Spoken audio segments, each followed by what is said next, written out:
ঈশ্বরের বাক্য থেকে যে বিষয় নিয়ে ধ্যান করব সেটা হচ্ছে খ্রিস্টীয় জীবনে অবহেলার পরিণতি।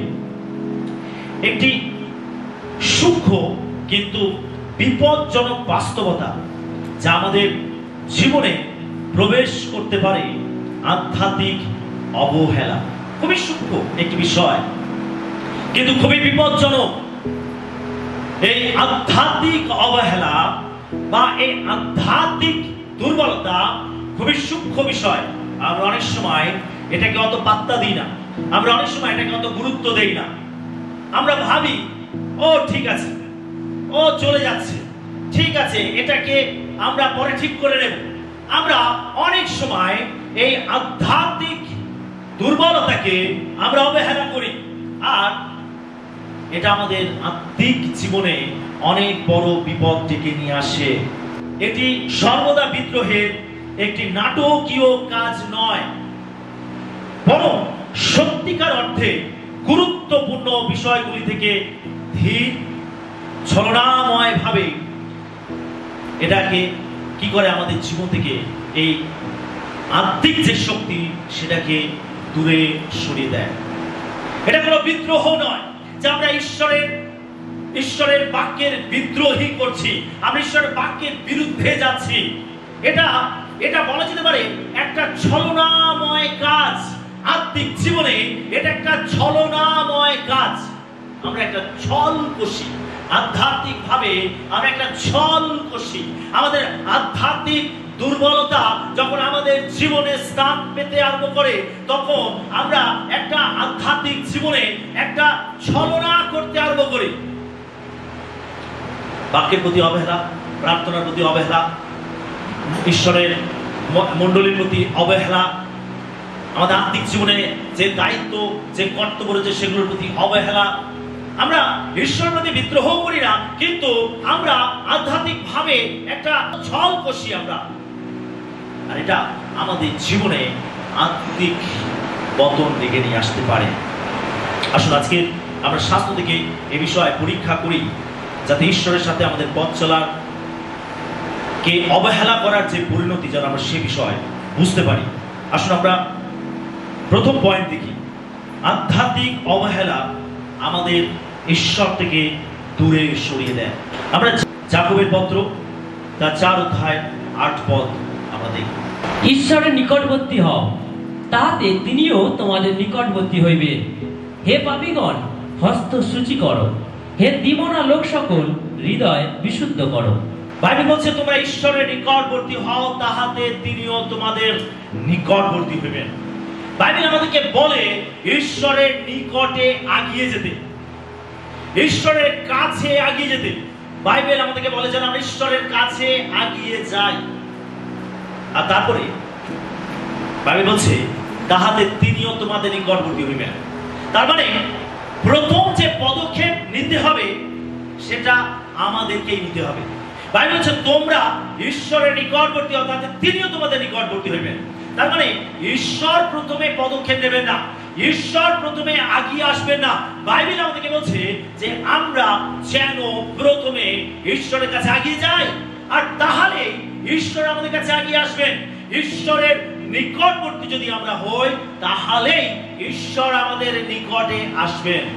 তো প্রথম পদক্ষেপটা আমাদের নিতে হবে।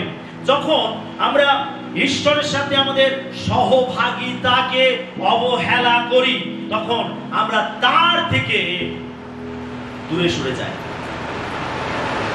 যখন বাইবেল আমাদেরকে বলে তোমরা ঈশ্বরের নিকটবর্তী হও, আমরা যখন ঈশ্বরের নিকটবর্তী হওয়াকে অবহেলা করি, তখন আমরা ঈশ্বরের উপস্থিতি থেকে দূরে সরে যাই, তখন আমরা ঈশ্বর থেকে দূরে চলে যাই। আপনি ঈশ্বরের নিকটে আসছেন না মানে আপনি ঈশ্বর থেকে দূরেই রয়েছেন। যদি আমরা ঈশ্বরের নিকটে না আসি, ঈশ্বর আমাদের নিকটে আসবে না। তার মানে এই যে সহভাগিতা, ঈশ্বরের সঙ্গে আমাদের যে সহভাগিতা, প্রত্যেক দিনের যে সহভাগিতা, প্রার্থনার মাধ্যমে যে সহভাগিতা, আরাধনার মাধ্যমে যে সহভাগিতা, উপাসনার মাধ্যমে যে সহভাগিতা, এই সহভাগিতাকে অবহেলা করলে আপনি ঈশ্বর থেকে দূরে সরে যাবেন, আপনি হারিয়ে যাবেন। আর এটা হলো একটা অবহেলা। ঈশ্বরের সঙ্গে সহভাগিতা করতে অবহেলা করবেন, ঈশ্বরের নিকটবর্তী হতে আপনি অবহেলা করবেন, আপনি জানবেন যে আপনি আত্মিকভাবে আপনি হারিয়ে যাবেন, ঈশ্বর থেকে আপনি হারিয়ে যাবেন। একটা সময় আসবে যখন আপনার ঈশ্বরের কাছে আসতে আর ভালো লাগবে না। একটা সময় আসবে যখন আপনি মণ্ডলীতে আসতে আর আপনার ভালো লাগবে না। একটা সময় আসবে যখন আপনি প্রার্থনায় কোনো আনন্দ পাবেন না। একটা সময় আসবে যখন আপনার মধ্যে একটা অনীহা তৈরি হবে। এটা একদিনে হয়নি, এটা দুদিনে হয়নি, কিন্তু এটা যখন আপনি আপনার ঈশ্বর থেকে যে সহভাগিতা, ঈশ্বরের নিকটবর্তী হওয়া, এটাকে যত বেশি আপনি অবহেলা করবেন, আস্তে আস্তে ধীরে ধীরে এটা স্লো পয়জনের মতো কাজ করবে, স্লো পয়জনের মতো কাজ করবে। ধীরে ধীরে ধীরে ধীরে ধীরে ধীরে একটা সময় আসবে যখন এর একটা ভয়ঙ্কর পরিণতি, আত্মিক পরিণতি আপনি আপনার জীবনে দেখতে পাবেন। আপনি শুরুতে এটা বুঝতে পারবেন না, আপনি প্রথমে এটা বুঝতে পারবেন না, কিন্তু ধীরে ধীরে ধীরে ধীরে ধীরে একটা সময় আসবে যখন আপনি দেখবেন যে এখন আপনার আর প্রার্থনা যেতে ইচ্ছা করছে না, এখন আপনার আর মণ্ডলী যেতে ইচ্ছা করছে না, এখন আর আপনার সহভাগিতা করতে ইচ্ছা করছে না। আপনি যেন পালিয়ে বেড়াচ্ছেন, আপনি যেন দূরে দূরে ঘুরে বেড়াচ্ছেন। এইরকম একটা অবস্থা আপনার জীবনে চলে আসবে। আমি একজন বিশ্বাসীর সঙ্গে অনেক বছর আগে একজন বিশ্বাসীর সঙ্গে আমি কথা বলছিলাম, আলোচনা করছিলাম। সে তার আত্মিক জীবনে কিছু দুর্বলতা নিয়ে আমার সঙ্গে শেয়ার করছিল, আলোচনা করছিল। আর তার আলোচনা শুনতে শুনতে আমি তাকে একটা প্রশ্ন করলাম যে তুমি কতদিন ঈশ্বরের সঙ্গে প্রার্থনার সময় কাটাওনি? সে মণ্ডলীতে আসতো, দেখুন সে মণ্ডলীতে আসতো, উপাসনায় যোগদান করত, বিভিন্ন জায়গাতে প্রচার করতে যেত, কিন্তু তার সত্ত্বেও তার জীবনে একটা আত্মিক দুর্বলতা কাজ করছিল। আর সেই বিষয় নিয়ে সে আমার সঙ্গে আলোচনা করছিল। আমি তাকে যখন জিজ্ঞাসা করলাম যে তুমি কতদিন ঈশ্বরের সঙ্গে ব্যক্তিগতভাবে প্রার্থনা করোনি, আপনি অবাক হয়ে যাবেন শুনলে। আমি সেদিন অবাক হয়েছিলাম। বলছে 1 বছরের বেশি আমি ঈশ্বরের সঙ্গে একাকী প্রার্থনা করি। শুনছি মণ্ডলী, শুনছি সকলে, আমেন। প্রার্থনায় আসছে, মণ্ডলীতে আসছে, উপাসনায় আসছে, বিভিন্ন জায়গায় প্রচারে যাচ্ছে, কিন্তু তবুও তার জীবনে আত্মিক দুর্বলতা, আত্মিক জীবনের অবহেলা। যখন আমি তাকে জিজ্ঞাসা করছি, বলছে যে প্রায় 1 বছরের মতো আমি ঈশ্বরের সঙ্গে ব্যক্তিগত সহভাগিতা করি। ভবিষ্যতে সেটা একদিনে হয়নি, এটা দুদিনে হয়নি, এটা স্লো পয়জনের মতো তার জীবনে কাজ করেছে। আর সে আত্মিকভাবে এমন একটা পর্যায়ে গিয়ে পৌঁছেছে যখন তার জীবনে একটা পরিণতি, একটা ফল, একটা আধ্যাত্মিক ফল তার জীবনে নেমে এসেছে। ফল বলতে ভালো ফল নয়, এটা একটা পরিণতি বলা যেতে পারে, একটা আধ্যাত্মিক পরিণতি তার জীবনে নেমে এসেছে।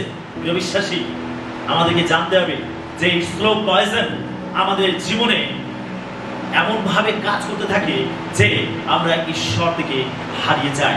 যদি আপনি আধ্যাত্মিক অবহেলার মধ্যে থাকেন, আপনি জানবেন আপনি ঈশ্বর থেকে দূরে চলে যাবেন, আপনি ঈশ্বর থেকে হারিয়ে যাবেন। সেই আপনার আধ্যাত্মিক এই অবহেলাকে আপনাকে প্রতিরোধ করতে হবে, এর জন্য আপনাকে অ্যাকশন নিতে হবে। বাইবেল বলছে তুমি প্রথমে পদক্ষেপ নাও, তুমি প্রথমে ঈশ্বরের নিকটবর্তী হও, তাহাতে তিনিও তোমাদের নিকটবর্তী হবেন। Amen, hallelujah.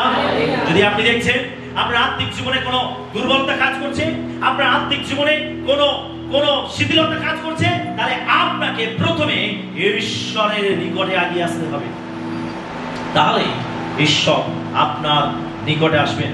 আধ্যাত্মিক অবহেলা হলো এক ধরনের ফাঁদ তৈরি করে, যা উদাসীনতার একটা কার্য তার জীবনে ঘটতে পারে। এই আধ্যাত্মিক জীবনকে অবহেলা করলে, আধ্যাত্মিক বিষয়গুলোকে অবহেলা করলে, বা ঈশ্বরের সঙ্গে সহভাগিতাকে অবহেলা করলে, জানতে হবে এই আধ্যাত্মিক অবহেলা আপনার জীবনে একটা ফাঁদ তৈরি করে। আর এটার দ্বারা আপনি একটা উদাসীনতার মধ্যে ডুবে যেতে পারেন, হারিয়ে যেতে পারেন।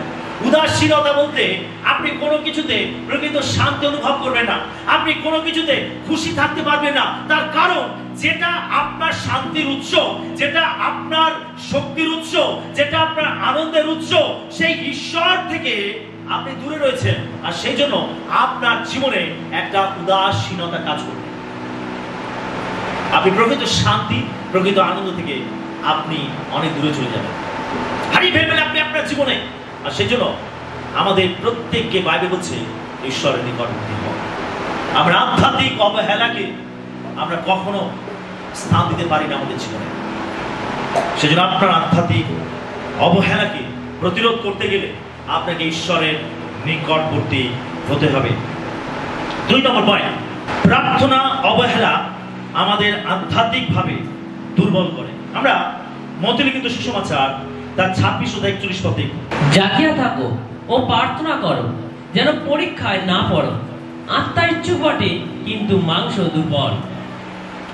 যিশু শিষ্যদেরকে বলেছিলেন, জেগে থাকো, প্রার্থনা করো, যেন পরীক্ষায় না পড়ো। প্রিয় বিশ্বাসী, যদি আপনি প্রার্থনাকে অবহেলা করেন তাহলে আপনি আধ্যাত্মিকভাবে দুর্বল হয়ে পড়বেন। জানবেন, আধ্যাত্মিক জীবনের শক্তির উৎস হচ্ছে প্রার্থনা। আধ্যাত্মিক জীবনে শক্তির উৎস হচ্ছে প্রার্থনা। আর এই প্রার্থনাকে যদি আপনি অবহেলা করেন তাহলে আপনি আধ্যাত্মিকভাবে দুর্বল হয়ে পড়বেন। যিশু শিষ্যদেরকে শিক্ষা দিচ্ছিলেন, জেগে থাকো, প্রার্থনা করো, যেন পরীক্ষায় না পড়ো। আত্মা ইচ্ছুক বটে, কিন্তু মাংস দুর্বল। যিশু বলছেন প্রার্থনা করো যেন পরীক্ষায় না পড়ো। তার মানে আমরা পরীক্ষায় পড়ব, আমরা প্রত্যেকে পরীক্ষায় পড়ব। জানবেন, প্রার্থনা করলেও পরীক্ষায় পড়বেন, আর প্রার্থনা না করলেও পরীক্ষায় পড়বেন। কিন্তু এখানে পার্থক্য হলো, যারা প্রার্থনা করবে তারা পরীক্ষাতে পড়বে, কিন্তু পরীক্ষা থেকে তারা বেরিয়ে আসবে, পরীক্ষার উপরে তারা জয়লাভ করবে। আমেন। কিন্তু যারা প্রার্থনা করবে না তারাও পরীক্ষায় পড়বে, কিন্তু সেই পরীক্ষায় তারা পরাজিত হয়ে যাবে। পরীক্ষায় পড়াটা পাপ নয়, কিন্তু পরীক্ষায় পড়ে পরাজিত হয়ে যাওয়াই হচ্ছে পাপ। পরীক্ষায় তারা পড়বে যারা প্রার্থনা করবে, কিন্তু তারা পরীক্ষার উপরে জয়লাভ করবে। আর যারা প্রার্থনা করবে না তারাও পরীক্ষায় পড়বে, কিন্তু তারা পরীক্ষায় পরাজিত হবে, এবং সেটাই হচ্ছে তাদের জীবনে পাপ। জানেন, আপনি পরীক্ষার উপরে বিজয় লাভ করবেন তখন যখন আপনি প্রার্থনায় থাকবেন। এই প্রার্থনাই আপনাকে শক্তি দেবে। এই প্রার্থনাই হলো শক্তির উৎস, যেখান থেকে আপনি প্রত্যেকটা পরীক্ষার সঙ্গে মোকাবিলা করবেন এবং প্রত্যেকটা পরীক্ষার উপরে আপনি জয়লাভ করবেন। সেটা যিশু বলছেন, জেগে থাকো, প্রার্থনা করো, যেন পরীক্ষায় না পড়ো। যিশু তিনি প্রার্থনা করতেন। আমরা তার জীবনে দেখেছি যে তিনি প্রার্থনায় অধ্যবসায় ছিলেন। তিনি অনেক ব্যস্ত থাকতেন, আর সেই ব্যস্ততার মধ্যে থেকেও তিনি নিজেকে ভিড়ের মধ্যে থেকে টেনে একাকী করতেন, এবং তিনি নির্জন জায়গা থেকে তিনি প্রার্থনার সময় কাটাতেন। আমরা দেখেছি যিশুর জীবনে একটার পর একটা পরীক্ষা এসেছিল। শয়তান তাকে পরীক্ষা নিয়েছিল, তাকে প্রাণ ধরে 3টে পরীক্ষা নিয়েছিল, আর তারপরে সেখানে সে পরাজিত হয়ে চলে গেছিল। সে আরো বড় পরীক্ষা নিয়ে আসার জন্য প্রস্তুতি নিচ্ছিল। আমরা দেখতে পাই যিশুকে জনগণের মাধ্যমে যিশুকে প্ররোচিত করছিল যেন এই জগতে তার রাজা হওয়ার বাসনা জাগে। কেন জগতের লোকেরা তাকে রাজা করতে চাইছিল। জগতের লোকেরা ভেবেছিল যে যিশু যদি রাজা হয় তাহলে এই রোমানদের হাত থেকে আমাদের রাজ্য তিনি ফিরিয়ে নিয়ে আসবেন, এবং আমরা এই বিজাতি লোকেদের থেকে আমরা স্বাধীনতা লাভ করব। আর ইনি যদি রাজা হন আমাদের খাদ্যের কোনো হক থাকবে না, আমাদের কোনো কিছু করতে হবে না, তিনি আমাদেরকে খাওয়াবেন, তিনি আমাদেরকে রক্ষা করবেন, এবং আমরা এই জগতে আমরা সুন্দর একটি সুখের জীবন অতিবাহিত করব। কিন্তু যিশু তিনি এই জগতে এসেছিলেন ঐশ্বরিক রাজ্যকে প্রতিষ্ঠিত করতে, কোন জাগতিক রাজ্যকে প্রতিষ্ঠিত করতে নয়। তিনি এমন একটা রাজ্যকে প্রতিষ্ঠিত করতে এসেছিলেন যে রাজ্য হলো অনন্তকাল স্থায়ী রাজ্য। এই জগৎ ধ্বংস হবে, এই জগৎ ক্ষণকাল স্থায়ী। যিশু এসেছিলেন মানুষকে পাপের কবল থেকে মুক্ত করতে, মানুষকে অনন্ত জীবন দিতে। যিশু বিলাতকে বলছিলেন, যদি এই জগতের আমি রাজা হতাম তাহলে আমার অনুচরেরা আমার জন্য প্রাণ দিত। কিন্তু তিনি বলতে চাইছিলেন যে তার রাজ্য এখানে নয়, এবং তিনি এই জগতের রাজা নন, তিনি হলেন স্বর্গ রাজ্যের রাজা, এবং তিনি সেই রাজ্যকে প্রতিষ্ঠিত করতে এই জগতে এসেছিলেন। হালেলুয়া। তো এটা যিশুর কাছে একটা প্রলোভনের মতো। যিশু আমরা প্রত্যেকে চাই আমাদের নিজেদের প্রশংসা, আমরা প্রত্যেকে চাই নিজেদের গৌরব, আমরা প্রত্যেকে চাই এরকম ক্ষমতা পেতে, এরকম সম্মান পেতে, এইরকম একটা সিংহাসন পেতে। এটা জগতের মানুষের একটা স্বভাব, একটা বৈশিষ্ট্য। মানুষ নিজেকে প্রতিষ্ঠিত করতে চায়। যিশুর কাছে এটা একটা প্রবণ স্বরূপ ছিল। যখন জগতের লোকেরা তাকে রাজা বানাতে চাইছিল, যিশু চাইলে তিনি এই দুঃখ, কষ্ট, যাতনা সবকিছু পরিত্যাগ করে তিনি এই প্রবণের মধ্যে পড়ে তিনি লোভিত হয়ে, তিনি পরাজিত হয়ে তিনি জগতের রাজা হতে পারতেন। কিন্তু তিনি এসেছিলেন ঐশ্বরিক রাজ্যকে প্রতিষ্ঠিত করতে। আর সেটা করতে গেলে তাকে দুঃখ, যাতনা তুলে নিতে হবে, তাকে মানুষের পাপের বোঝা বহন করতে হবে, তাকে মরতে হবে এবং মৃত্যু 3 দিন পর তাকে বেঁচে উঠতে হবে। এই যে কাজ তাকে করতে হবে, এর জন্য তাকে অনেক যাতনা সহ্য করতে হবে, অনেক অপমান, লাঞ্ছনা সহ্য করতে হবে। তিনি এই ক্রুশকে তিনি তুলে নিয়েছিলেন, এই যাতনার পথকে তিনি বেছে নিয়েছিলেন, এই কঠিন পথকেই তিনি মনোনীত করেছিলেন। মানুষকে উদ্ধারের জন্য, মানুষকে পরিত্রাণের জন্য এই কঠিন পথকেই তিনি বেছে নিয়েছিলেন। তিনি কোনো সহজ পথ বেছে নেননি। তাই শয়তান ভিতরের মাধ্যমে কথা বলছিল। যখন যিশু তার মৃত্যু, পুনরুত্থান সম্বন্ধে, দুঃখভোগ সম্বন্ধে তিনি ভাবানি করছিলেন, তখন ভিতর বলছিল যে না না প্রভু, আপনাকে ক্রুশে যেতে হবে না, আপনাকে ক্রুশে মরতে হবে না। যিশু কি বলেছিলেন? দূর শয়তান। আর শয়তান ভিতরের মধ্যে থেকে কথা বলছিল, শয়তান ভিতরের মধ্যে থেকে যিশুকে পরীক্ষার মধ্যে ফেলছিল। না, তোমাকে এত যাতনা তুলে নিতে হবে না, তোমাকে মৃত্যুবরণ করতে হবে না। যিশু যদি সেই কথা মেনে নিত, তাহলে তিনি আমার আপনার জগতের কোনো পরিত্রাতা হতে পারতেন না। আমি আপনি কখনো পাপ থেকে পরিত্রাণ পেতাম না, আমি আপনি কখনো রক্ষা পেতাম না। আমরা যেমন পাপের মধ্যে ছিলাম, সেই পাপের মধ্যেই আমাদের জীবন ধ্বংস হয়ে যেত। কিন্তু যিশুকে দেখুন, যিশুর জীবনে এত পরীক্ষা, এত প্রলোভন আসা সত্ত্বেও তিনি পরীক্ষার মধ্যে পড়েছেন, পরীক্ষিত হয়েছেন, কিন্তু পরীক্ষার উপরে তিনি বিজয় লাভ করেছেন। হালেলুয়া। গেতসেমানি বাগানে তিনি যখন রক্ত ঘাম ঝরাচ্ছিলেন, তখন তিনি এটা বুঝতে পারছিলেন যে তাকে কত কষ্ট, যন্ত্রণা সহ্য করতে হবে। আর তিনি পিতার কাছে প্রার্থনা করছিলেন, পিতা যদি হতে পারে এই পান পাত্র আমার কাছ থেকে সরিয়ে নাও। তারপরে তিনি কি বলছেন? তবু আমার ইচ্ছা নয়, তোমার ইচ্ছাই সিদ্ধ হোক। তিনি পিতার ইচ্ছার কাছে নিজেকে সমর্পণ করেছিলেন। তিনি একদিকে চাইছিলেন যেন এই পান পাত্র তার কাছ থেকে সরিয়ে নেওয়া হয়, আবার তিনি নিজের ইচ্ছাকে মেরে তিনি পরীক্ষার মধ্যে পড়েছিলেন। এটা ছিল তার কাছে একটা ভয়ঙ্কর পরীক্ষা। কি করবেন তিনি, কোন পথকে তিনি বেছে নেবেন, এটা তার কাছে ভয়ঙ্কর পরীক্ষা ছিল। এই পরীক্ষার মধ্যে তিনি পড়েছিলেন, কিন্তু তিনি পরাজিত হননি। তিনি পিতার ইচ্ছার কাছে নিজেকে সমর্পণ করে তিনি পরীক্ষার উপরে তিনি জয় লাভ করেছিলেন। হালেলুয়া। তিনি প্রার্থনা করেছিলেন। আমরা দেখতে পাই গেতসেমানি বাগানে তিনি হাঁটুর উপরে পড়ে তিনি প্রার্থনা করছিলেন। তিনি বেদনার সঙ্গে, তিনি আকুল ভাবে তিনি ঈশ্বরের কাছে প্রার্থনা করছিলেন। এই প্রার্থনাই ছিল তার জীবনে শক্তির উৎস। বিশ্বাসী, আমরা প্রলোভনের মধ্যে পড়বো, পরীক্ষার মধ্যে পড়বো, যদি আমরা প্রার্থনায় না থাকি, এই পরীক্ষায় আমরা পরাজিত হব। আপনি আপনার আধ্যাত্মিক জীবনে এই জগতের মধ্যে আপনি পরীক্ষায় পড়বেন, কিন্তু সেই পরীক্ষা থেকে আপনি তখনই নিস্তার পাবেন, এই পরীক্ষা থেকে আপনি তখনই বিজয় লাভ করবেন যখন আপনি প্রার্থনার মধ্যে থাকবেন। যদি আপনি প্রার্থনাকে অবহেলা করেন, এটা আপনার জীবনে আত্মিক দুর্বলতা ডেকে নিয়ে আসবে। হালেলুয়া। আমরা বাইবেলে দেখতে পাই ঈশ্বরের লোকেরা তারা প্রার্থনার মানুষ ছিলেন, তারা প্রার্থনার মানুষ ছিলেন। ঈশ্বরের লোকেরা তারা প্রার্থনার মানুষ ছিলেন। আমরা যিশুকে দেখতে পাই, তিনি প্রার্থনার মানুষ ছিলেন। যদি এই পৃথিবীতে কোন একজন ব্যক্তির নাম বলেন যার প্রার্থনা করার কোনো প্রয়োজন ছিল না, তিনি হলেন প্রভু যীশু খ্রিস্ট। আমেন। যদি এমন একজন কাউকে বলে যে পৃথিবীতে এমন কোন ব্যক্তিকে দেখান যার কোনো প্রার্থনার প্রয়োজন নেই, তিনি হবেন প্রভু যীশু খ্রিস্ট, যার কখনো প্রার্থনা করার প্রয়োজন ছিল না। তিনি ঈশ্বর তো না ঈশ্বর, তিনি ঈশ্বরের সঙ্গে থেকে সবকিছুকে সৃষ্টি করেছেন। তার একটা কথাতে, তার মুখের একটা বাক্যেতে, তার একটা আদেশে অনেক কিছু হতে পারে। যেন শয়তান জানতো যিশুর বাক্যের মধ্যে ক্ষমতা আছে, তাই শয়তান যিশুকে বলছিল, আরে তুমি এই পাথরকে বলো যেন রুটি হয়ে যায়। কিন্তু যিশু তিনি তা করেন। তারপর এটা প্রমাণ করে যে যিশুর কথার মধ্যে এত ক্ষমতা আছে, যিশুর বাক্যের মধ্যে এত ক্ষমতা আছে যে তার একটা আদেশে অনেক কিছু ঘটে যেতে পারে। যেন যিশু প্রার্থনা করার কোনো প্রয়োজন ছিল না। কিন্তু আমরা যিশুকে কি দেখতে পাই? আমরা 4টে সুসমাচারের মধ্যে দেখতে পাই যিশু একজন প্রার্থনার মানুষ ছিলেন। হালেলুয়া! তিনি প্রার্থনার মানুষ ছিলেন। তিনি জানতেন শক্তির উৎস হলো প্রার্থনা। তাই তিনি যখন সারা রাত ধরে প্রার্থনা করতেন, তিনি এমন একটা শক্তিতে পূর্ণ হয়ে যেতেন। আমরা দেখতে পাই যে তিনি সেই শক্তির প্রভাবে তিনি জলের উপর থেকে হেঁটে শিশুদের কাছে গেছেন। আমরা যিশুকে দেখতে পাই তিনি এমন ভাবে প্রার্থনা করতেন যে তার রূপ বদলে যেত।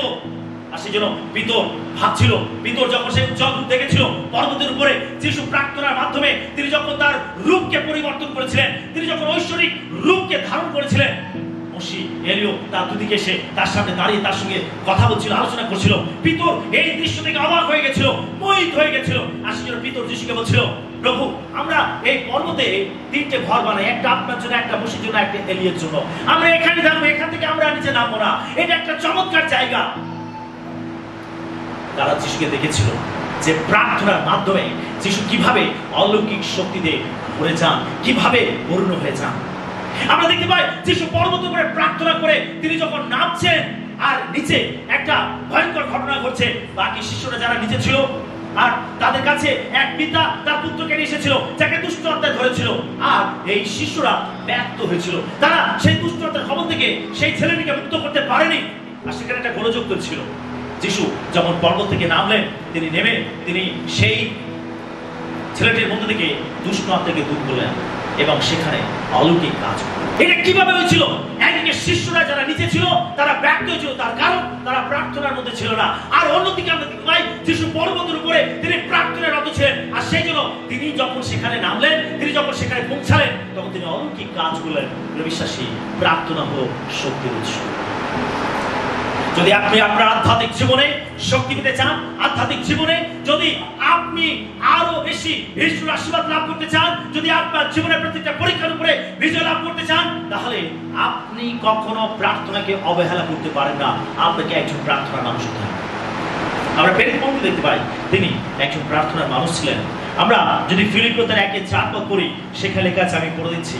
লেখা আছে, বিনতিতে তোমাদের সকলের জন্য আনন্দ সহকারে বিনতি করো তো আমার ঈশ্বরের ধন্যবাদ করিয়া থাকি। যদি কলসীয় তার 1:3 পড়ি, সেখানে লেখা আছে, আমরা সর্বদা তোমাদের নিমিত্তে প্রার্থনাকালে আমাদের প্রভু যীশু খ্রিস্টের পিতা ঈশ্বরের ধন্যবাদ করতেছি। প্রথম থেসলোনিকীয় তার 1:2 লেখা আছে, আমরা প্রার্থনাকালে তোমাদের নাম উল্লেখ করিয়া তোমাদের সকলের নিমিত্ত সতত ঈশ্বরের ধন্যবাদ করিয়া থাকি। হালেলুয়া। আমরা এখানে দেখতে পাই তিনি বলছেন যে তোমাদের সকলের জন্য বিনতিতে, তোমাদের সকলের জন্য। তারপর বলছে কলসী 1:3, আমরা সর্বদা তোমাদের নিমিত্তে প্রার্থনা করি। এবং প্রথম থেসলোনিকীয় 1:2 লেখা আছে, আমরা প্রার্থনাকালে তোমাদের নাম উল্লেখ করি। তিনি একজন প্রার্থনার মানুষ ছিলেন। তিনি একজন প্রার্থনার মানুষ ছিলেন। তিনি প্রার্থনা করতেন, তিনি প্রত্যেকের নাম ধরে ধরে প্রার্থনা করতেন। তিনি ব্যক্তিগতভাবে যখন প্রার্থনা করতেন, তিনি বিশ্বাসীদের নাম ধরে ধরে প্রার্থনা করতেন। তিনি যখন প্রার্থনা করতেন, তিনি প্রসব যন্ত্রণা সহকারে প্রার্থনা করতেন। আমরা জানি যে প্রসব যন্ত্রণা কতটা কষ্টদায়ক। এক মা যে গর্ভবতী রয়েছে, যখন সে সন্তানকে প্রসব করে, তখন সেই যে বেদনা, সেই যে কষ্ট, এটা পৃথিবীর সমস্ত কষ্টের ঊর্ধ্বে। এই কষ্ট, এই বেদনার সঙ্গে পৃথিবীর কোন কষ্ট বেদনার তুলনা করা যায় না। অর্থাৎ এটা এত ভয়ঙ্কর একটি কষ্ট। তিনি বলছেন, তিনি প্রার্থনার সময় এই কষ্টকে অনুভব করে তিনি প্রার্থনা করতেন। আর সেটা তিনি বলছেন, আমি প্রসব যন্ত্রণা সহকারে প্রার্থনা করি। প্রার্থনার মধ্যে তার একটা বোঝা ছিল, প্রার্থনার মধ্যে তার একটি দায়িত্ব ছিল, প্রার্থনার মধ্যে তিনি সর্বদা সময় কাটাতেন। ঈশ্বরের লোকেরা প্রার্থনার মানুষ ছিলেন। তিনি প্রার্থনার মানুষ ছিলেন। যিশু প্রার্থনার মানুষ ছিলেন। আমরা যাকবকে দেখতে পাই। যাকব, যিশুর ভাই যাকব, একটা সময় ছিল যখন যিশুকে বিশ্বাস করতো না। আর সেই জন্য আমরা দেখতে পাই যিশু যখন ক্রুশের উপরে মরছিলেন, আর তখন তিনি তার মায়ের দায়িত্ব তার ভাইদের উপরে দেননি, তিনি তার মায়ের দায়িত্ব তার শিষ্য যোহনের উপরে দিয়েছিলেন। তার কারণ তার ভাইদের উপরে যিশুর কোনো আস্থা ছিল না। তার ভাইরা যিশুকে সেইভাবে বিশ্বাস করতো না। আর সেই জন্য যিশু তার ভাইদের উপরে আস্থা রাখতে পারেন। যাকব যখন যিশু মরলেন, পুনরুত্থিত হলেন, আর তারপরে আমরা দেখতে পাই যে এই যাকব যিশুকে বিশ্বাস করেছিল। আমরা যাকবের পত্র পড়ি, এক অধ্যায় পত্র পড়ি। ঈশ্বরের ও প্রভু যীশু খ্রিস্টের দাস যাকব। কি বলছে? ঈশ্বরের ও প্রভু যীশু খ্রিস্টের দাস যাকব। আমার এই কথাটা অনুভব করতে আমার খুব ভালো লাগে। ঈশ্বরের এবং যীশু খ্রিস্টের দাস যাকব। যাকব এখানে গর্ব করছে না যে আমি যিশুর ভাই। যাকব এখানে গর্ব করছে না। যাকব কি বলছে? আমি খ্রিস্ট যিশু দাস। তার মানে যখন যিশু মরলেন, তিনি পুনরুত্থিত হলেন, তখন যাকব যিশুকে তার ত্রাণকর্তা, পরিত্রাতা বলে বিশ্বাস করেছেন। আমেন। আসলে এখানে তার গর্ব করার বিষয় ছিল, জানো আমি যিশুর ভাই, যিশু আমার দাদা। এইভাবে তিনি গর্ব করতে পারতেন, কিন্তু তিনি তা না করে তিনি নিজেকে নত করলেন। তিনি বলছেন আমি খ্রিস্টের দাস, তিনি একজন দাস। একটা সময় ছিল যাকব যখন যিশুকে বিশ্বাস করতো না, তার জীবনে কোনো প্রার্থনা ছিল না। কিন্তু যখন তিনি যিশুকে বিশ্বাস করলেন, আর তারপরে আমরা দেখতে পাই যে তিনি প্রার্থনার সম্বন্ধে অনেক শিক্ষা দিয়েছেন। যদি যাকবের পত্রের 5 অধ্যায় পড়ি, আর সেই 5 অধ্যায় আমরা দেখতে পাই যাকব তিনি প্রার্থনার সম্বন্ধে শিক্ষা দিয়েছেন।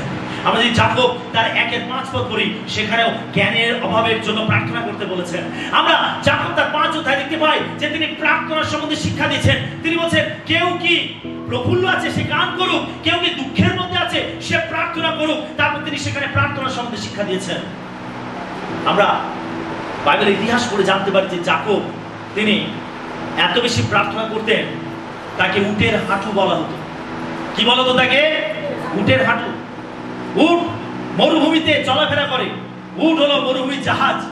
আর এই গরম বালির উপরে সে বারবার হাঁটু গেড়ে বসা, ওঠা, চলা, এইভাবে করতে করতে তার হাঁটুর উপরে যে চামড়া থাকে সেটা এত শক্ত হয়ে যায়, এত মোটা হয়ে যায়, এত কড়া পড়ে যায় যে সেখানে আর কোনো সেন্সেশন থাকে না, কোনো ব্যথার অনুভূতি থাকে না। তারপরে যাকব এত বেশি হাঁটু গেড়ে প্রার্থনা করত, তার হাঁটুটা ওই রকম উটের হাঁটুর মতো হয়ে গেছিল। আর সেই জন্য যাকবকে বলা হতো উটের হাঁটু। তিনি একজন প্রার্থনার মানুষ ছিলেন। হালেলুয়া। প্রার্থনা হলো শক্তির উৎস। আপনি যদি প্রার্থনাকে অবহেলা করেন, আপনি ঈশ্বর থেকে হারিয়ে যাবেন। আপনি প্রার্থনাকে অবহেলা করলে আপনি পরীক্ষায় পরাজিত হবেন, আপনি আপনার জীবনে বিফল হবেন। সেজন্য আমরা প্রার্থনাকে কখনো অবহেলা করতে পারি না। প্রার্থনার প্রতি অবহেলা আমাদের জীবনে আধ্যাত্মিকভাবে আমাদেরকে দুর্বল করে। 3 নম্বর পয়েন্ট, বাক্য পাঠে অবহেলা জ্ঞানের অভাবের দিকে পরিচালিত করে। আমরা হোসেয় তার 4-6 পদে, জ্ঞানের অভাব পর্যন্ত আমার প্রজাগণ বিনষ্ট হইতেছে, তুমি তো জ্ঞান অগ্রাহ্য করিয়াছ, এই জন্য আমিও তোমাকে নিতান্ত অগ্রাহ্য করিলাম। তুমি আর আমার যাজক থাকিবে না, তুমি আপন ঈশ্বরের ব্যবস্থা ভুলিয়া গিয়াছ, আমিও তোমার সন্তানগণকে ভুলিয়া যাইব। বাইবেল বলছে জ্ঞানের অভাব প্রযুক্ত আমার প্রজাগণ বিনষ্ট হইতেছে। বিনষ্ট হওয়া মানে ধ্বংস হয়ে যাওয়া, বিনষ্ট হওয়া মানে আত্মিকভাবে বিধ্বস্ত হয়ে যাওয়া। ঈশ্বর বলছেন জ্ঞানের অভাব প্রযুক্ত আমার প্রজাগণ বিনষ্ট হইতেছে। তুমি তো জ্ঞান তুচ্ছ করে থাকো, তুমি আমার বাক্যকে অবহেলা করে থাকো। প্রিয় বিশ্বাসী, আপনার জীবনে যে জ্ঞানের প্রয়োজন, সেই জ্ঞান আসে ঈশ্বরের বাক্যের দ্বারা। আমাদের এই জগতে চলার জন্য যে জ্ঞানের প্রয়োজন, সেই জ্ঞান আসে ঈশ্বরের বাক্যের মাধ্যমে। ঈশ্বরের বাক্য আমাদেরকে জ্ঞানবান করে। ঈশ্বরের বাক্যই হলো আমাদের জ্ঞানের আধার। ঐশ্বরিক জীবনে, আধ্যাত্মিক জীবনে জ্ঞানের আধার হলো ঈশ্বরের বাক্য। ঈশ্বরের বাক্যকে অবহেলা করার জন্য আমাদের জীবনে ঐশ্বরিক জ্ঞান থাকে না এবং আমরা আত্মিকভাবে বিনষ্ট হয়ে যাই। যদি আমরা বাক্য অধ্যয়ন না করি, যদি আমরা ঈশ্বরের বাক্যকে পাঠ না করি, যদি ঈশ্বরের বাক্যের সঙ্গে আমাদের প্রত্যেক দিনের যোগাযোগ না থাকে, প্রিয় বিশ্বাসী, আপনি ঐশ্বরিক জ্ঞান থেকে দূরে থাকবেন এবং আপনি আপনার আধ্যাত্মিক জীবনে যে জ্ঞানের প্রয়োজন, সেই জ্ঞানও আপনি আপনার জীবনে লাভ করতে পারবেন না। আপনি আধ্যাত্মিকভাবে দুর্বল হবেন। শুনছি সকলে আমেন। প্রত্যেকদিন বাইবেল পড়ি আমরা? প্রশ্ন করে নিজেকে, প্রত্যেকদিন বাইবেল পড়ি? বাইবেল হলো জ্ঞানের একটা ভান্ডার। আপনার বেঁচে থাকার জন্য যা কিছু জ্ঞানের প্রয়োজন আপনি এই ভান্ডারের কাছে আসলেই পাবেন। এটা হলো এক অফুরন্ত ভান্ডার। যারা ডুবুরি রয়েছে, যারা বৈজ্ঞানিক রয়েছে, আর তারা কি করে, তারা সমুদ্রের গভীরে গিয়ে তারা অনেক কিছু আবিষ্কার করে। শাস্ত্র বা বাক্য হলো এইরকম একটা জ্ঞানের সমুদ্র যেখানে ডুব দিয়ে আপনি অনেক হিরে মুক্ত, অনেক আপনি মূল্যবান জিনিস, নতুন নতুন জিনিস আপনি সেখান থেকে আবিষ্কার করতে পারেন। এই জগতে বেঁচে থাকার জন্য আপনার যে জ্ঞানের প্রয়োজন, ঈশ্বরের সেবা করার জন্য যে জ্ঞানের প্রয়োজন, ঈশ্বরকে খুশি করার জন্য যে জ্ঞানের প্রয়োজন, আপনার আধ্যাত্মিক জীবনকে পরিচালনা করার জন্য যে জ্ঞানের প্রয়োজন, ঈশ্বরের নিকটবর্তী হওয়ার জন্য, ঈশ্বরকে গভীরভাবে জানবার জন্য আপনার যে জ্ঞানের প্রয়োজন, সেই জ্ঞান আসে ঈশ্বরের বাক্যের মাধ্যমে। আপনি এটাকেই অবহেলা করেন না, তো আপনি ঈশ্বরকে জানতে পারবেন না, তো আপনি আপনার আধ্যাত্মিক জীবনে এগিয়ে যেতে পারবেন না, তো আপনার আধ্যাত্মিক বৃদ্ধি হবে না, তো আপনি বিশ্বাসের মানুষ হবেন। আপনি সমস্ত দিক থেকেই ক্ষতিগ্রস্ত হবেন যদি আপনি ঈশ্বরের বাক্যের প্রতি অবহেলা করেছেন। আপনি আধ্যাত্মিকভাবে দুর্বল হবেন। ঈশ্বরের বাক্যের প্রতি আমরা অবহেলা করতে পারি না, আমরা প্রার্থনার প্রতি অবহেলা করতে পারি না, ঈশ্বরের নিকটবর্তী হওয়াকে অবহেলা করতে পারি না। বিশ্বাসী, আমরা যদি আমাদের আধ্যাত্মিক জীবনকে অবহেলা করি আপনি আধ্যাত্মিকভাবে হারিয়ে যাবেন। কি কোনো আধ্যাত্মিক অবহেলা আমাদের জীবনে কাজ করছে না? তো প্রশ্ন করে নিজেদেরকে, খোঁজার চেষ্টা করে নিজেদের জীবনে আমি আধ্যাত্মিকভাবে কোনো কিছুকে অবহেলা করছি না? তো অবহেলা অবহেলা অবহেলা অবহেলা করার জন্য অনেক কিছু ক্ষতি, ধ্বংস আমাদের জীবনে হতে পারে। হয়তো আপনি সঙ্গে সঙ্গে বুঝতে পারছেন না, কিন্তু একটা সময় পরে আপনি বুঝতে পারবেন যে আপনি কি হারিয়েছেন, আপনি কি হতে পারতেন, আপনি কোথায় পৌঁছাতে পারতেন, আপনি কতটা সফল হতে পারতেন। একটা সময় কি অনুভব করবেন। হয়তো এখন আপনি এটা বুঝতে পারছেন না, হয়তো আপনি এখন এটা অনুভব করতে পারছেন না। একটা সময় কি আপনি অনুভব করতে পারবেন যে ওই জায়গায় আমি পৌঁছতে পারতাম, ওই কাজটা আমি করতে পারতাম, এই জায়গাটাতে আমি সফল হতে পারতাম যদি আমি ওই কাজগুলো তখন থেকেই করতাম। Amen, hallelujah, hallelujah. সেটা একটা কথা, প্রচলিত কথা আছে, মানুষ দাঁত থাকতে দাঁতের মর্ম বোঝে না।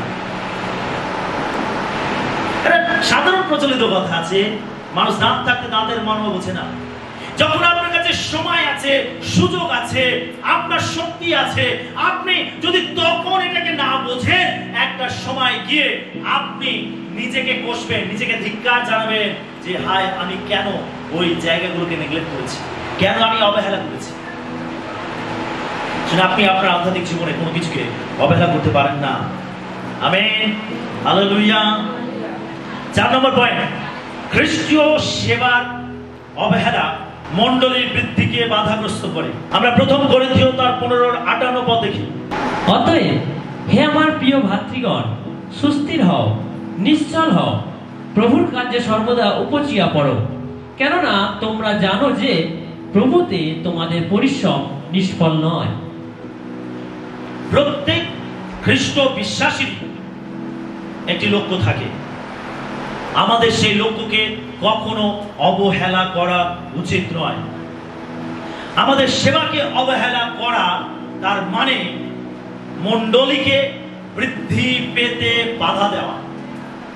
যদি আপনি খ্রিস্টের সেবায় অবহেলা করেন তাহলে জানবেন যে মণ্ডলী কখনো বৃদ্ধি পাবে না। আমরা প্রত্যেকে খ্রিস্ট বিশ্বাস হিসাবে আমরা এটা জানবো, বাইবেল আমাদেরকে বলে যে আমরা হলাম খ্রিস্টের দেহের অঙ্গ প্রত্যঙ্গ। একজন বিশ্বাস হিসাবে আমরা খ্রিস্টীয় দেহ অর্থাৎ মণ্ডলীর অঙ্গ প্রত্যঙ্গ।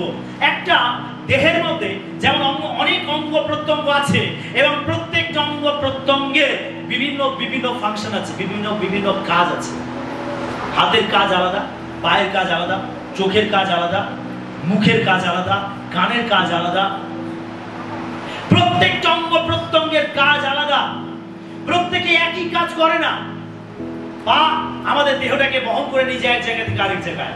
আমরা হাত দিয়ে কাজ করতে পারি না, আমরা মুখ দিয়ে কখনো দেখতে পাই না, আমরা চোখ দিয়ে দেখি। প্রত্যেকটা অঙ্গ প্রত্যঙ্গের আলাদা আলাদা কাজ রয়েছে। একজন খ্রিস্ট বিশ্বাস হিসাবে আমাদের প্রত্যেকেরই কিছু না কিছু কাজ আছে, কিছু না কিছু ফাংশন আছে। আর আমরা যদি এই কাজগুলোকে অবহেলা করি, তার মানে মণ্ডলী বৃদ্ধি ঘটবে না।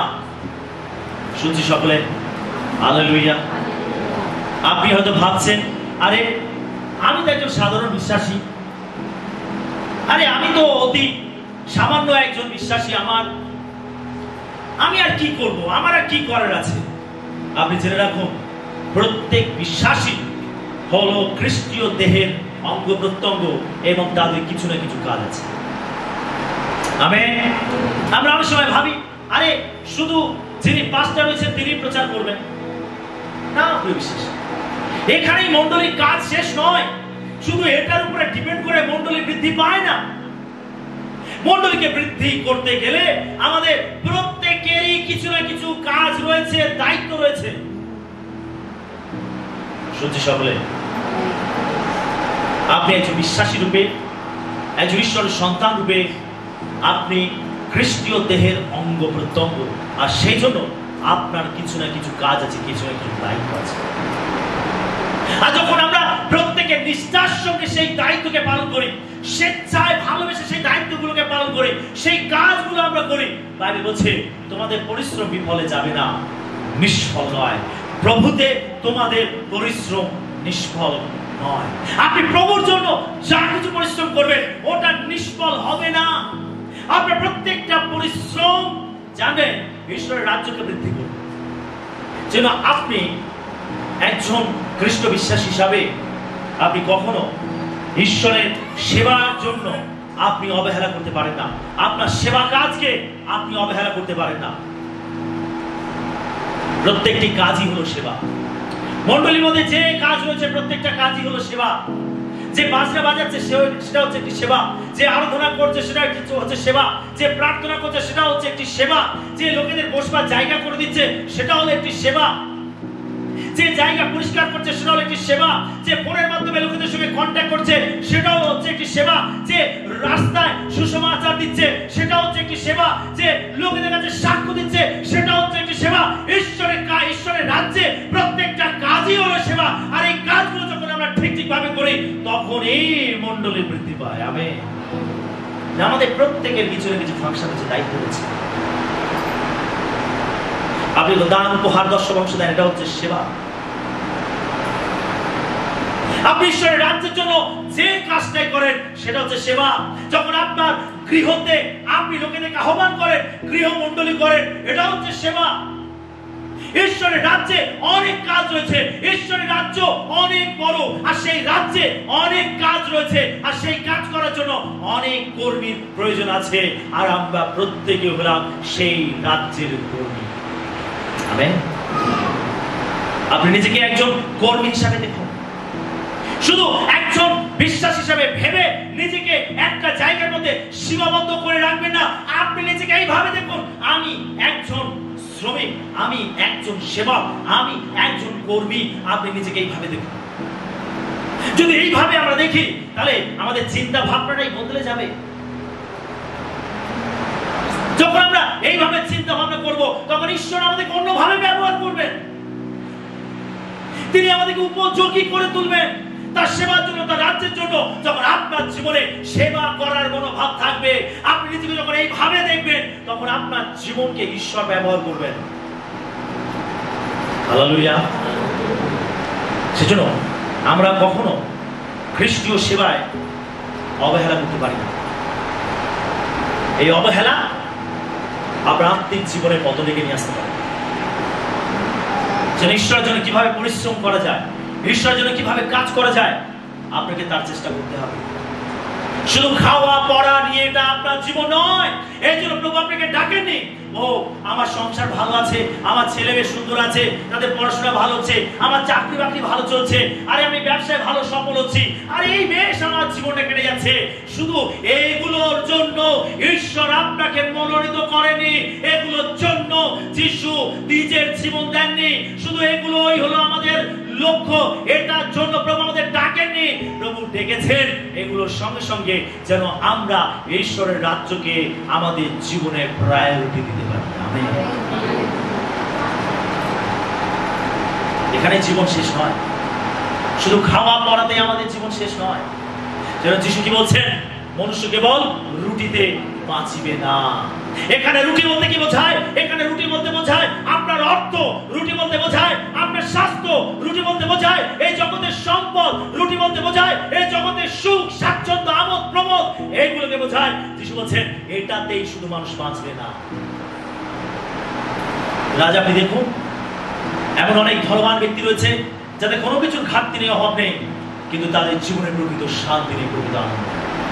আর তাই প্রকাশিত বাক্যে যিশু বলছেন, তুমি বলছো আমি ধনবান, আমি ধন সঞ্চয় করিয়াছি, আমার কিছুরই অভাব নেই।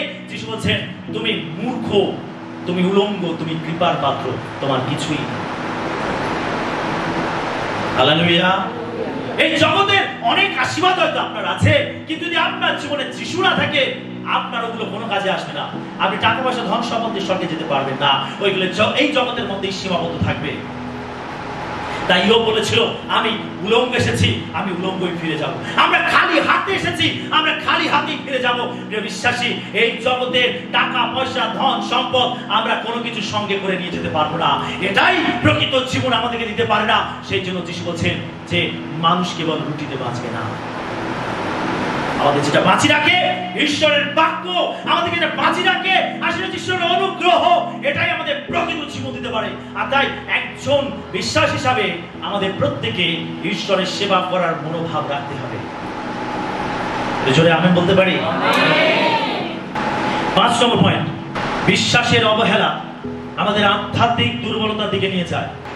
আমরা প্রকাশিত বাক্য তার 3:16 পদে, এই রূপে তুমি কদুষ্ণ, না তপ্ত না শীতল, এই জন্য আমি নিজ মুখ হইতে তোমাকে বমন করিতে উদ্যত হইয়াছি। যিশু কি বলছেন? তুমি কদুষ্ণ। কদুষ্ণ মানে কি বলুন তো? না ঠান্ডা না গরম। যিশু তুমি কদুষ্ণ, তুমি না তো তপ্ত আর না তো শীতল, তুমি না তো গরম, তুমি না তো উষ্ণ আর না তো ঠান্ডা। আর এই জন্য যিশু বলছেন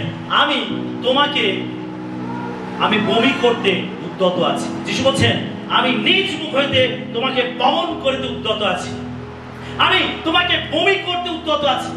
তুমি না তো শীতল না তো তপ্ত, তুমি না তো ঠান্ডা আর না তো গরম, যে কোনো একটা তোমার হওয়া উচিত। হয় তুমি গরম হও আর নয় ঠান্ডা হও, যে কোনো একটা হও। তুমি যে কোনো একটা, হয় গরম হও আর না হয় ঠান্ডা হও, যে কোনো একটা হও। কিন্তু তুমি কি কদুষ্ণ? এর মানে কি আমরা অনেকেই রয়েছি, আমরা দু নৌকায় পা দিয়ে হাঁটি। আমরা অনেকে রয়েছি দু নৌকায় পা দিয়ে হাঁটি।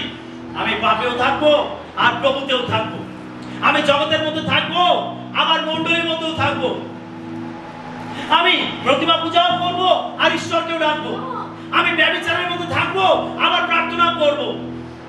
যিশু বলছেন তুমি কদুষ্ণ, যে কোনো একটা হওয়া তোমার জন্য ভালো। যদি তুমি উষ্ণ হও তাহলে উষ্ণ থাকো, আর যদি তুমি শীতল হও তাহলে শীতল থাকো। যিশু বলছেন যদি তুমি এইভাবে জীবনযাপন করো তাহলে আমি নিজ মুখ হইতে তোমাকে বমন করিতে উদ্যত হব, আমি বমি করে দেবো তোমার উপরে। তারপরে তিনি সহ্য করবেন না, তিনি আপনাকে উগলে ফেলে দেবেন, তিনি আপনাকে দূর করে দেবেন, আপনি ঘৃণার পাত্র হবেন। সেজন্য বিশ্বাসের অবহেলা আমাদের আধ্যাত্মিক দুর্বলতার দিকে নিয়ে যায়। আমাদের বিশ্বাসে বলিয়ান হতে বলা হয়েছে, আমাদের বিশ্বাসের মানুষ হতে বলা হয়েছে। আমি বলছি আমি বিশ্বাস করি, অথচ আমার কাজের মধ্য থেকে আমি প্রকাশ করছি যে আমার কোনো বিশ্বাসের কাজই নেই। আমরা মিশ্রণ জীবনযাপন করছি, মিশ্রিত জীবন। আলো আর অন্ধকার কখনো একসঙ্গে বাস করতে পারে না, আগুন আর জল কখনো একসঙ্গে থাকতে পারে না। আমাদের যে কোনো একটাকে বেছে নিতে হবে। যদি আপনি মন স্থির করে থাকেন যে আপনি প্রভুতে চলবেন, আপনি প্রভুকে ভালোবাসবেন, আপনি স্বর্গ রাজ্যেতে যাবেন, তাহলে আপনাকে সেটাতেই থাকতে হবে। আর যদি মনে করেন যে না না, প্রভুর পথে আমি চলতে পারবো না, আমি ত্যাগ স্বীকার করতে পারবো না, আমি পাপগুলোকে ছাড়তে পারবো না, আমি বিশ্বাস করতে পারবো না, আমি জগতের রঙ্গরসে থাকতে চাই, এই আমোদ প্রমোদে থাকতে চাই, তাহলে আপনি সেখানেই থাকুন। আমরা কখনো দুটোকে এক করতে পারি না। যিশু বলছে তুমি কত তুমি শীতল হলে ভালো হতো, আর নয় তপ্ত হলে ভালো হতো। হয় তুমি গরম হও নয় ঠান্ডা হও, কিন্তু আমি দেখতে পাচ্ছি তুমি কদুষ্ণ, তুমি মিশ্রিত রয়েছো, তোমার জীবনে পাপও রয়েছে, আবার তুমি সেই অবস্থায় প্রার্থনা করছো। তুমি কখনো তোমার পুরাতন জীবনকে ত্যাগ করতে পারছো না, তুমি বিশ্বাস করতে পারছো না, তুমি বিশ্বাসের মানুষ হতে পারছো না। যিশু বলছেন আমি তোমাকে ভূমি করে দেব। আমরা কেমন প্রিয় বিশ্বাসী? উষ্ণ না তপ্ত? কেমন একটু বলি কেমন? ভাই ভাই ভাই বুঝতে পারছি না, ঠান্ডা না গরম? কি আপনি ঠান্ডা না গরম? হ্যাঁ কেমন আপনি? শুনছি সকলে আছি তো এখানে, মনে হচ্ছে সব ঠান্ডা হয়ে গেছে। প্রভুর জন্য উদ্যম, প্রভুর জন্য উদ্বেগ, প্রভুর জন্য আবেগ, প্রভুর জন্য উত্তেজনা, এগুলো প্রভু দেখতে চান। আমাদের মধ্যে উদাসীনতা দেখতে চান না। আমরা অনেকে উদাসীন, আমরা অনেকে উদাসীন, আমরা ঠিক ভেবে পাচ্ছি না আমরা কি। আমরা অনেকে উদাসীন, আমরা অনেকে ভেবে পাচ্ছি না আসলে আমরা কি। আমি ঠান্ডা না গরম, কোনটা আমার জীবনে কি আছে? বিশ্বাসী আমাদের প্রত্যেকে বিশ্বাসে চলতে হবে, বিশ্বাসে চলতে হবে। আমরা কখনো কথা শুনতে পারি না। 6 নম্বর পয়েন্ট, সহভাগিতাকে অবহেলা করা খ্রিস্টের দেহকে দুর্বল করে। আমরা ইব্রিয় তার 10:25 পদ পড়ব। এবং আপনারা সমাজে সমস্ত হওয়া পরিত্যাগ না করি, যেমন কাহারো কাহারো অভ্যাস, বরং পরস্পরকে চেতনা দেই। আর তোমরা সেই দিন যত অধিক সন্নিকট হইতে দেখিতেছ, ততই যেন অধিক এ বিষয়ে তৎপর হই। বাইবেল থেকে বলছে যে সহভাগিতার কার্য ভুলো না। তোমরা যত প্রভুর দিন আসতে দেখবে, তত বেশি তোমরা সভাস্থ হবে। এই সভাস্থ হওয়া বলতে বোঝায় সহভাগিতা, এই সভাস্থ হওয়া বলতে বোঝায় মণ্ডলীর মধ্যে আসা। আমরা মণ্ডলীর মধ্যে সভাস্থ হই, আমরা মণ্ডলীর মধ্যে মিলিত হই, আমরা সহভাগিতা করি। আমরা রবিবার করে আমরা মণ্ডলীতে মিলিত হই, আমরা সহভাগিতা করি। আর এই সহভাগিতাকে যদি আমরা অবহেলা করি, বিশ্বাসী আমরা খ্রিস্টের দেহকে দুর্বল করে ফেলি। বিশ্বাসী আমাদের সহভাগিতা করার প্রয়োজন আছে, মণ্ডলীর মধ্যে এসে একসঙ্গে সহভাগিতা করার প্রয়োজন আছে। আমরা অনেকে আছি এই সহভাগিতাকে অবহেলা করি। আমরা অনেকে আছি আমরা ভাবি আমি ঘরে বসেই ডাকবো, আমি ঘরে বসে লাইভ প্রার্থনা পাবো, আমি ঘরে বসে উপাসনা করব, আর ওটাই আমার জন্য সবকিছু হবে। যখন লকডাউন ছিল তখন ব্যাপারটা আলাদা। তখন একটা কঠিন পরিস্থিতির মধ্যে থেকে সমস্ত বিশ্ব যাচ্ছিল, যেখানে আমরা এক জায়গায় মিলিত হতে পারছিলাম না, অনেক কিছু রেস্ট্রিকশন ছিল। সে ব্যাপারটা আলাদা, তখনকার ব্যাপারটা আলাদা। কিন্তু যখন সবকিছু নরমাল রয়েছে, তখন যদি বিশ্বাসী বলে আমি ঘরে বসে প্রভুর বোঝ নেব, আমি অনলাইনে প্রভুর বোঝ গ্রহণ করব, এটা কখনো হতে পারে না। তার মানে আমরা কোথাও না কোথাও আত্মিকভাবে দুর্বল হচ্ছি, আমরা কোথাও না কোথাও এই সহভাগিতাকে আমরা অবহেলা করছি। বিশ্বাসী আমাদের সহভাগিতার মধ্যে আসতে হবে, মণ্ডলীর মধ্যে আমাদেরকে আসতে হবে, একসঙ্গে প্রার্থনা করতে হবে, একসঙ্গে উপাসনা করতে হবে, একসঙ্গে খ্রিস্টের দেহ এবং তার রক্তকে ভোজন পান করতে হবে, একসঙ্গে বাক্যকে ধ্যান করতে হবে, আলোচনা করতে হবে। এটাই হচ্ছে খ্রিস্টের সহভাগিতা। আদি মণ্ডলী তাই করেছিল। আমরা প্রেরিত 2:42 পদে দেখতে পাই, আর লেখা রয়েছে যে আর সেই সময় লোকেরা তারা প্রেরিতদের শিক্ষায় প্রার্থনায়, সহভাগিতায় এবং রুটি ভাঙায় অংশগ্রহণ করিল। প্রিয় বিশ্বাসী, আদি মণ্ডলী তারা সহভাগিতা করত। সহভাগিতা আমাদের দরকার, সহভাগিতা। আজ আমরা অনেকে আছি এই সহভাগিতাকে মূল্য দেই না, গুরুত্ব দেই না। বহু বিশ্বাসী আছে, আমরা মাসের পর মাস মণ্ডলীতে আসি না, বছর পর বছর আমরা মণ্ডলীতে মিলিত হই না।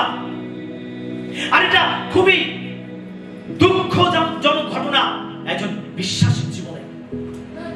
সে কাকে গ্রহণ করেছে, সে কোন শিক্ষায় চলছে, সে কি শিখেছে ঈশ্বরের বাক্য থেকে, কেন সে বাপ্তিস্ম নিয়েছে, কেন সে খ্রিস্টকে তার জীবনে গ্রহণ করেছে, যদি সে খ্রিস্টের শিক্ষায়, বাইবেলের শিক্ষায়, ঈশ্বরের বাক্যতে জীবনযাপন করতে না পারে। সেটা আমাদের সহভাগিতা প্রয়োজন আছে। আমরা সহভাগিতাকে কখনো অবহেলা করতে পারি না। আমরা যতই কাজ থাক, 6 দিন কাজ করুন, কিন্তু রবিবার সহভাগিতা করুন।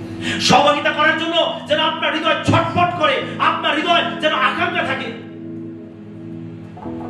রবিবার দিন আমি প্রভুকে দেব, রবিবার দিন প্রভুর দিন, আমি সেই দিন মণ্ডলীতে যাব সহভাগিতা করতে। সেই জন্য চার্চ প্রভুর দিন মানে হচ্ছে রবিবার, যেদিন যিশু মৃত্যুকে জয় করে বেঁচে উঠেছিলেন। আর সেই জন্য আমাদের সহভাগিতা প্রয়োজন আছে। এই সহভাগিতাকে যদি আমরা অবহেলা করি, তাহলে খ্রিস্টের দেহকে আমরা দুর্বল করব। Amen, hallelujah. 7 নম্বর, দান, দশমাংশ এবং উপহারকে অবহেলা করলে ঈশ্বরের আশীর্বাদ বাধাগ্রস্ত হয়। আমরা মালাকি 3:8 পাঠ করি। মনুষ্য কি ঈশ্বরকে ঠকাইবে? তোমরা তো আমাকে ঠকাইয়া থাকো। কিন্তু তোমরা বলিতেছ, কিসে তোমাকে ঠকাইয়াছি? দশমাংশে ও উপহারে। বাইবেল আমাদেরকে বলছে যেন আমরা দান, দশমাংশ, উপহারে বিশ্বস্ত হই। যখন আমরা এটাতে অবহেলা করি, যখন আমরা এটাতে বিশ্বস্ত না থাকি, তখন আমাদের জীবনে আশীর্বাদ বাধাগ্রস্ত হয়। কেন ঈশ্বর বলছে তোমরা আমাকে দিয়ে দেখো আমি তোমাদেরকে দিতে পারি কিনা। দান, উপহার আপনি যেটাই দেন, আপনার হৃদয় থেকে হওয়া উচিত। এটা হৃদয় থেকে হওয়া উচিত। এটা ঈশ্বরকে ভালোবেসে হওয়া উচিত, বাধ্যকতা ভাবে নয়, যে এটা বোঝা চাপিয়ে দেওয়া হচ্ছে সেইভাবে নয়। কারণ বাইবেল বলে ঈশ্বর হৃষ্ট চিত্ত দাতাকে ভালোবাসেন। আমরা অনেকে আছি যে দান, দশমাংশ, উপহারে আমরা বিশ্বস্ত নই, অবিশ্বস্ত। আমরা অবিশ্বস্ত, সেই জন্য আমরা আমাদের জীবনে অনেক অর্থনৈতিক সচ্ছলতা, আশীর্বাদ আমরা লাভ করতে পারি না।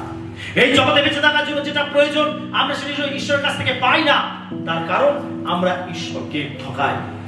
আমরা ঠকাই আমাদের দান, দশমাংশ, উপহারে আমরা ঠকাই, ঈশ্বরকে ঠকাই।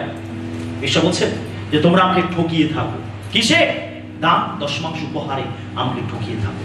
যখন আপনি দান, দশমাংশ, উপহারে অবহেলা করবেন, আপনি জানবেন যে আপনি আপনার আত্মিক জীবনকে এবং আপনার অর্থনৈতিক আশীর্বাদগুলোকে আপনার জীবনে আসতে আপনি বাধাগ্রস্ত করছেন। এটাতে ক্ষতি আপনি নিজেরই করবেন।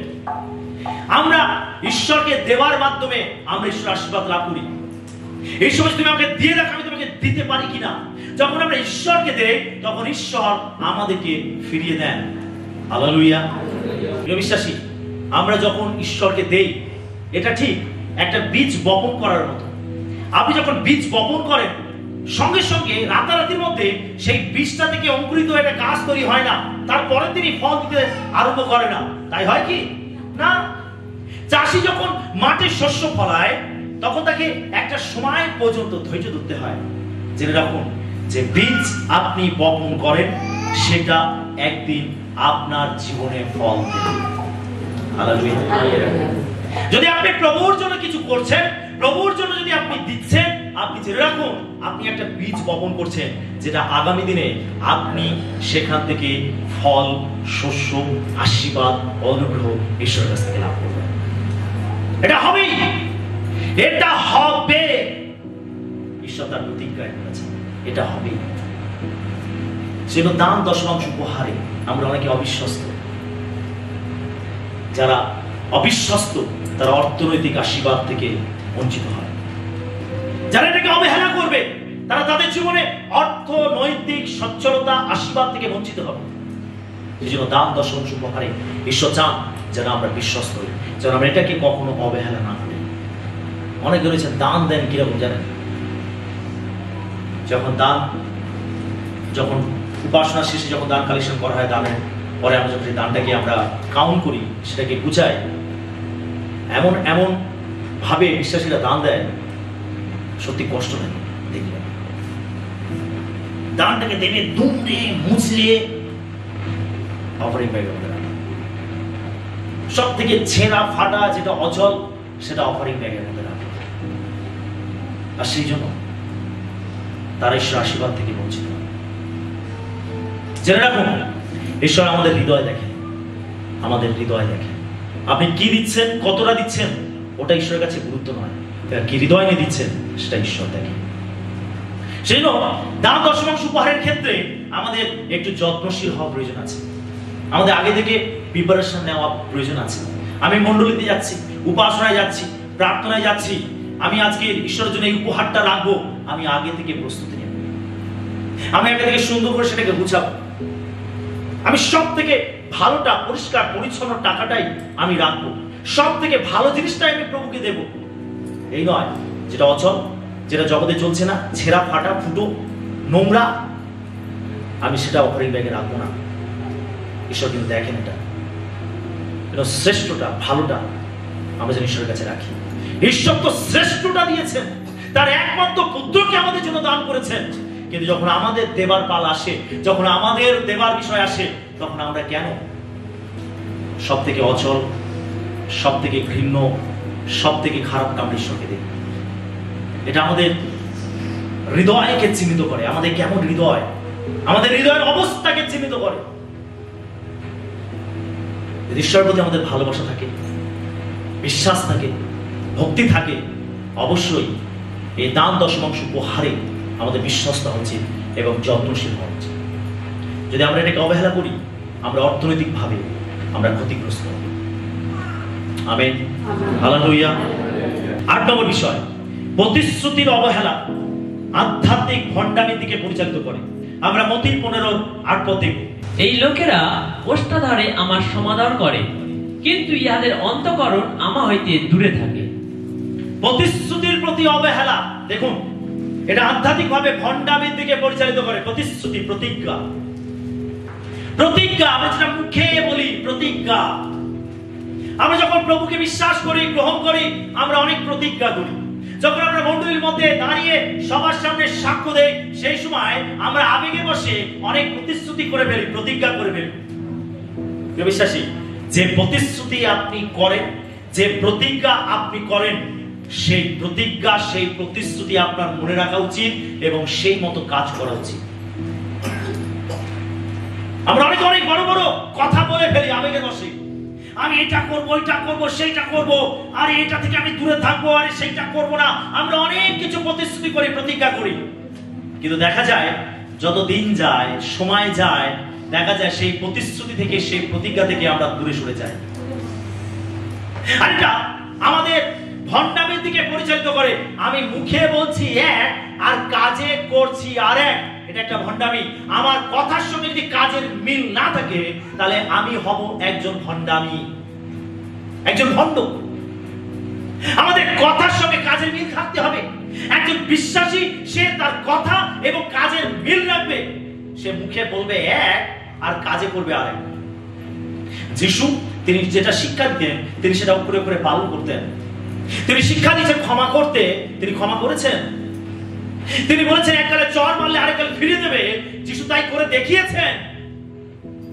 তিনি বলেন আমি যা বলি তোমরা তা করো, আমি যা করি তোমরা তাই করো। ফরিসীরা, অধ্যাপকেরা, তারা বলতো এক, করতো আরেক। তারা মুখে অনেক বড় বড় কথা বলতো, কিন্তু তাদের কাজের সঙ্গে কোনো মিল ছিল না। আর সেই জন্য যিশু তাদের ভণ্ড বলে ডেকেছেন, তাদের কপটি বলে ধিক্কার জানিয়েছেন। তিনি তাদেরকে বিদ্রুপ করেছেন, তিরস্কার করেছেন। যারা ভণ্ডামি হবে, যাদের কথা এবং কাজের সঙ্গে মিল থাকবে না, তারা প্রভুর দৃষ্টিতে হবে ভণ্ড এবং প্রভু তাদের তিরস্কার করবে। ঠিক তোমাকে প্রভু ধিক্কার জানাবে না। সেই আপনার প্রতিশ্রুতি, আপনার প্রতিজ্ঞা যেটা করেন, সেটাকে সবসময় মনে রাখবেন। বিশ্বাসের কথা এবং কাজের মিল থাকবে। বিশ্বাসী কথাই বলবে এক আর কাজে করবে আরেক। সে কখনো একজন প্রকৃত বিশ্বাসী নয়, সে হলো একজন ভণ্ড ব্যক্তি। আর ভণ্ডামি কখন ঈশ্বরের রাজ্যের অধিকারী হয় না। যে আমাদের প্রত্যেককে আমাদের প্রতিশ্রুতির প্রতি বিশ্বস্ত হতে হবে। তাই এখানে প্রভু যিশু তিনি বলছেন, এই লোকেরা ওষ্ঠা ধরে আমার সমাদর করে, কেবল মুখে মুখে প্রভু বলে ডাকে, কিন্তু কাজে দেখো কাজে কিছু নেই। আমরা দেখতে পাই মতি 7:21 থেকে 23 পদে আমরা দেখতে পাই যিশু বলছেন, যারা আমাকে হে প্রভু বলে ডাকে তারা সকলে যে স্বর্গরাজ্যে পৌঁছতে পারবে এমন নয়, কিন্তু যে কেউ আমার পিতার ইচ্ছা পালন করে সেই পারবে। শুধু মুখে যিশু বলে ডাকলে হবে না, শুধু মুখে প্রভু বলে ডাকলে হবে না। আপনি মুখে যেটা বলেন আপনাকে কাজে সেটা করে দেখাতে হবে। আমেন, হালেলুয়া, জোরে বলি হালেলুয়া। আপনার কথা এবং কাজের মিল থাকতে হবে, নচেত আমরা ভণ্ডামিতে পরিণত হব, ভণ্ডতে পরিণত হব। ভক্ত থেকে কিসে পরিণত হব? ভক্ততে। একটা সময় খুব ভালো ভক্ত, কিছুদিন পরে দেখা গেল ভক্ত হয়ে গেল। ভক্ত হওয়া ভালো। আমরা দেখতে পাই কর্নেলিয় তিনি একজন ভক্ত ছিলেন। তিনি প্রার্থনা করতেন, দান করতেন, সব পরিবার ঈশ্বরকে ভয় করতেন। তিনি একজন ভক্ত ছিলেন। আমাদের প্রত্যেককে ভক্ত হতে হবে। ভক্ত যেন না হয়, যে কথা দিয়ে কথা না রাখি সে ভক্ত, সে ভণ্ড।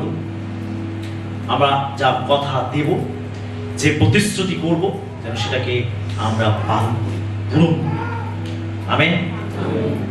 9 নম্বর, সতর্ক থাকতে অবহেলা শত্রুর জন্য সুযোগ খুলে দেয়। আমরা প্রথম পিতর 5:8 পদ দেখব।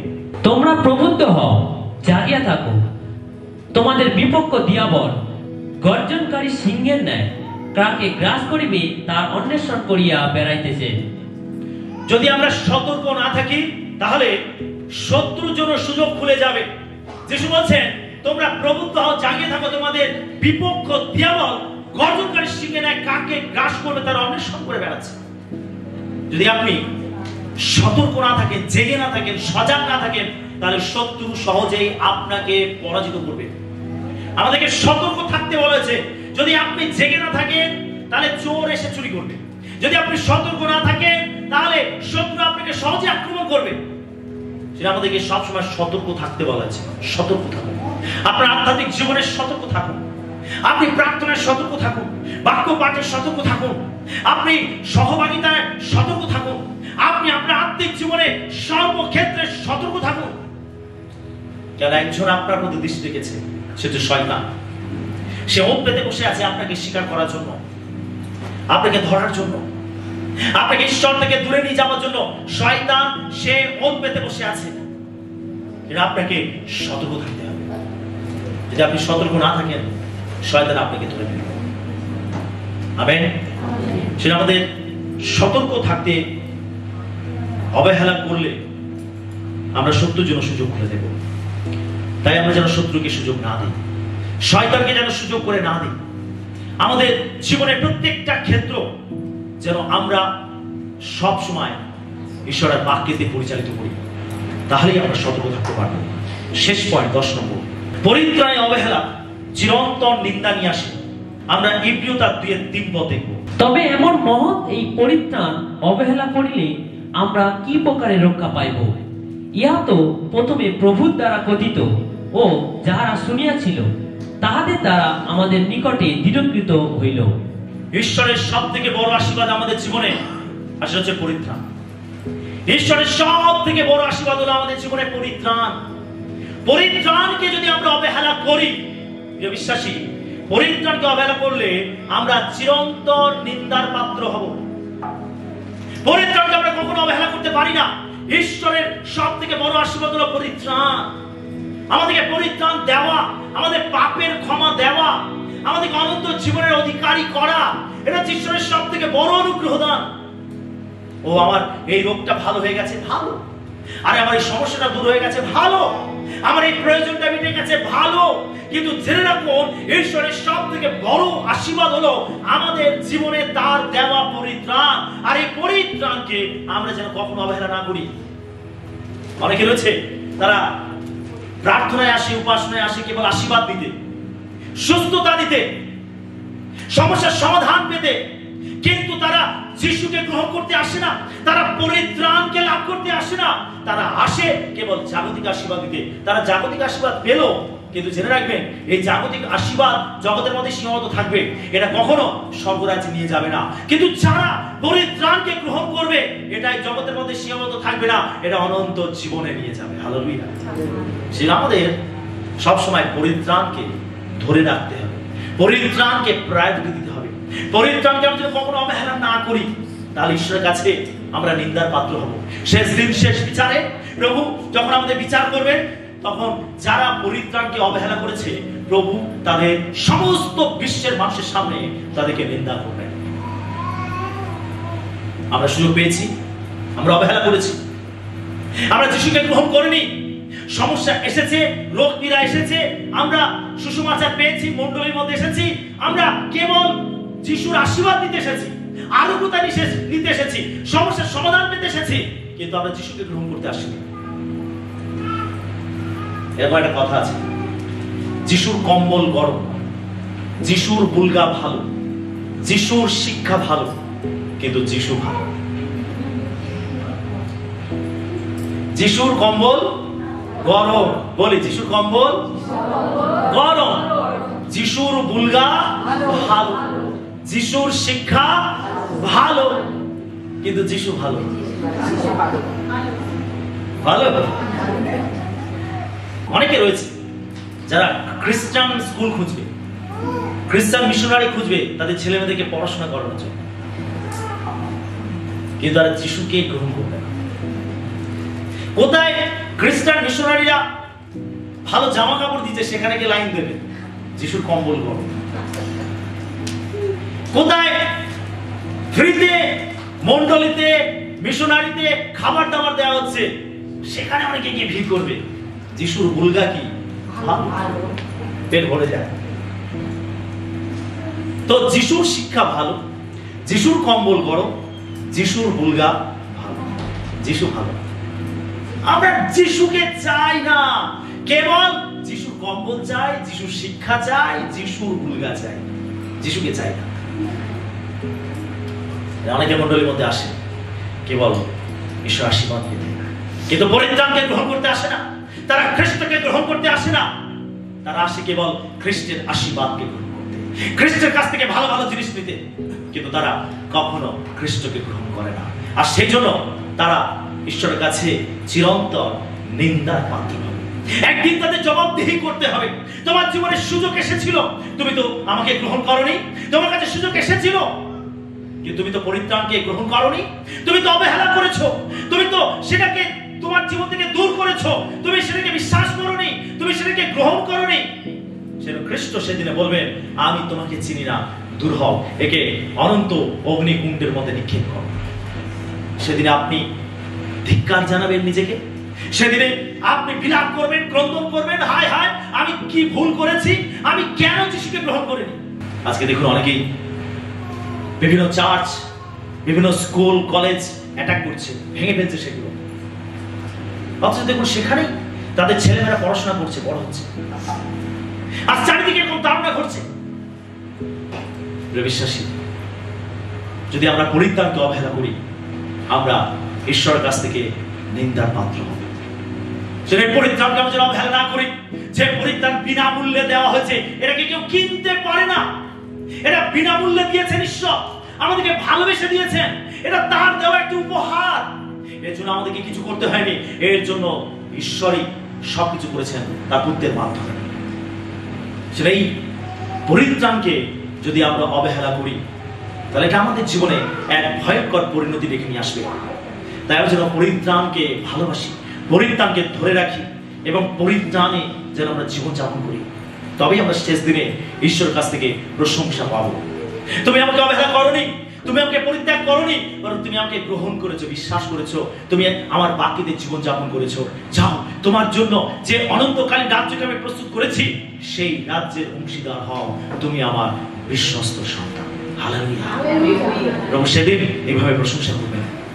তাই জগতে থাকতে থাকতে আমরা যেন পরিত্রাণকে গ্রহণ করি, পাপের ক্ষমা লাভ করি, যেন যিশুকে আমরা বিশ্বাসে গ্রহণ করি।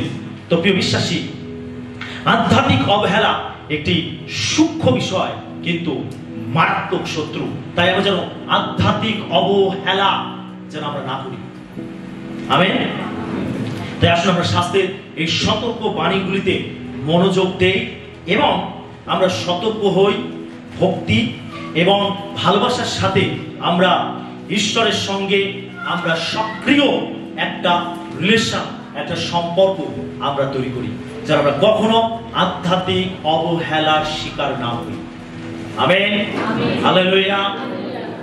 আমরা 10টি পয়েন্ট আমরা দেখেছি, আর এই 10টি পয়েন্ট যেন আমরা মনে রাখি। 1 নম্বর, আধ্যাত্মিক অবহেলা আমাদের ঈশ্বরের নিকট থেকে দূরে সরিয়ে দেয়। 2 নম্বর, প্রার্থনাকে অবহেলা আমাদের আধ্যাত্মিকভাবে দুর্বল করে। 3 নম্বর, বাক্য পাঠে অবহেলা জ্ঞানের অভাবের দিকে পরিচালিত করে। 4 নম্বর, খ্রিস্টীয় সেবায় অবহেলা মণ্ডলীর বৃদ্ধিকে বাধাগ্রস্ত করে। 5 নম্বর, বিশ্বাসের অবহেলা আমাদের আধ্যাত্মিক দুর্বলতা দিকে নিয়ে যায়। 6 নম্বর, সহভাগিতাকে অবহেলা করা খ্রিস্টের দেহকে দুর্বল করে। 7 নম্বর, দান দশমাংশ উপহারে অবহেলা ঈশ্বরের আশীর্বাদকে বাধাগ্রস্ত করে। 8 নম্বর, প্রতিশ্রুতির অবহেলা আধ্যাত্মিক ভণ্ডামির দিকে পরিচালিত করে। 9 নম্বর, সতর্ক থাকতে অবহেলা শত্রুর জন্য সুযোগ খুলে দেয়। এবং 10 নম্বর, পরিত্রাণের অবহেলা চিরন্তর নিন্দার দিকে নিয়ে যায়। যেন আমরা এই 10টি বিষয়কে মনে রাখি এবং এই 10টি বিষয়ের অবহেলা যেন আমাদের জীবনে কখনো দেখতে পাওয়া না যায়, যেন আমরা কখনো আধ্যাত্মিক বিষয়গুলোকে অবহেলা না করি। ঈশ্বর তার বাক্যে আমাদের সবাইকে আশীর্বাদ করুন।